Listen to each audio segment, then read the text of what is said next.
Hello, I am Eli G. Brown / Sonic Jr. and Sarah, and here is Roodaka. This is a Bionicle character from the 2005 Bionicle series, Web of Shadows.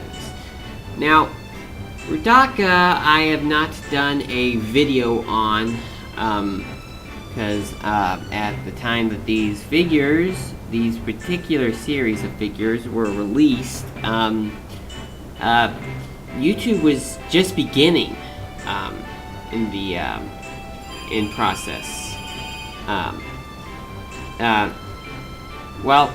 So pretty much back then, if you hear some ringing noise in the background, just ignore it. It should go off sometime soon.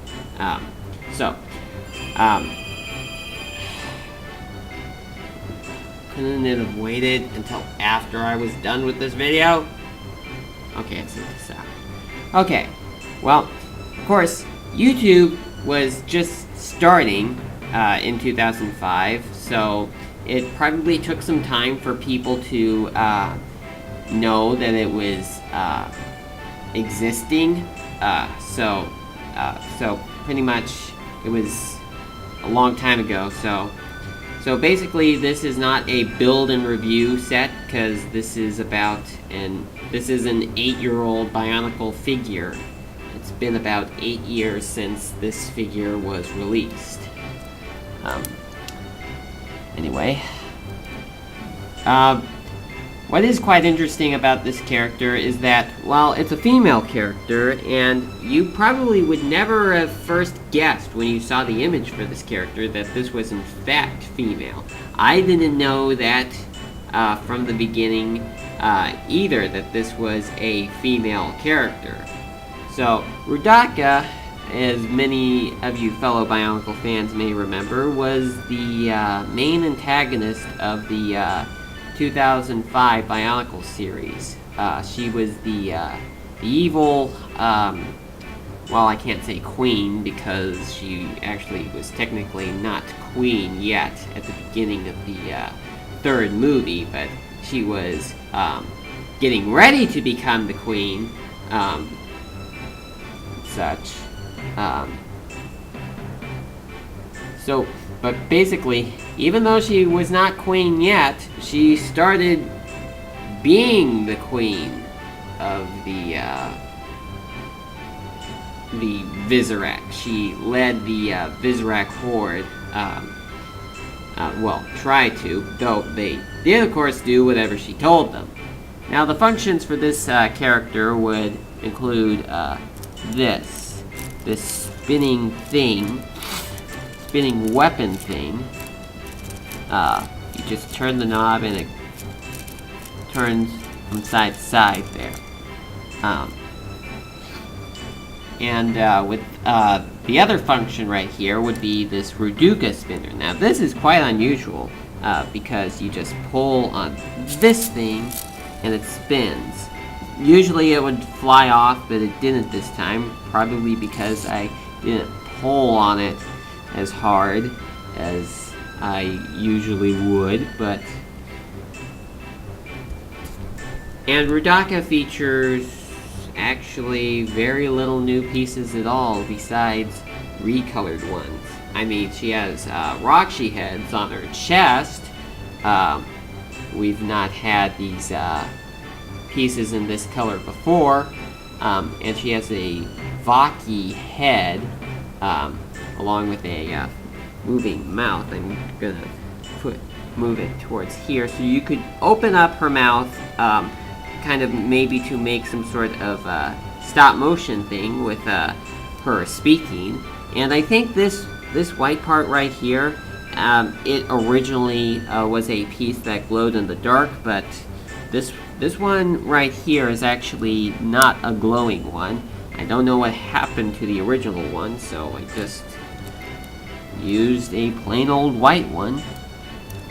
And basically her body build just uses the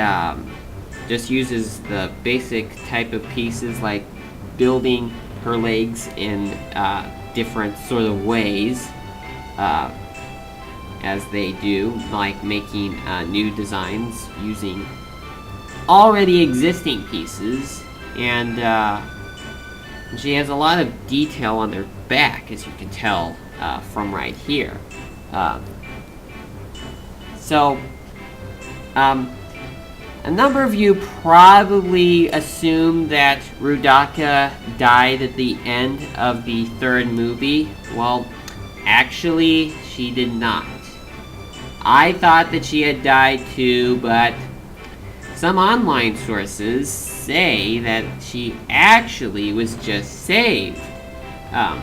Like where Makuta's hand somehow comes out of her chest and then picks her up and then she vanishes. But she actually does not die, she just is magically taken to another location. And she originally had made the Toahaga turn into Rahaga. She also came up with the name Rahaga, which is basically putting the Ra from Rakshi and putting it to the word Haga together. And she also made a deal with the Rahaga that she then transformed back into the Toahaga. So wasn't that nice of her? No, it was a deal, and it was good that she actually held up her end of the bargain, because usually bad guys don't do that. I'm not quite sure if she is still a bad guy because of that, or if she has reformed and is now one of the good guys and such. I really do not know. There was a point in time where I actually built this character using blue parts, but I just decided to make her black again because, well, she's supposed to be black. And I think that's about it for this character. I could not show every individual piece because, well, this was not a build and review set. There is one more thing that I should point out, is that there is this Vizrak leg end piece on the back of her head. I'm not quite sure what that's supposed to represent. I'm pretty sure somebody will say what it actually is supposed to represent, but that is about it. I've got nothing else to say about this character except it's a good character. So thank you for watching, and I'll review some more old Bionicle sets sometime later this year. So be on the lookout for those, and please sign the petitions that appear at the end of the video. You don't have to sign every single one, just sign the ones that you care about the most. So thank you for watching, and I'll talk to you again in my next video. See you next time.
My changeling army will break through. First, we take Canterlot, and then all of Equestria!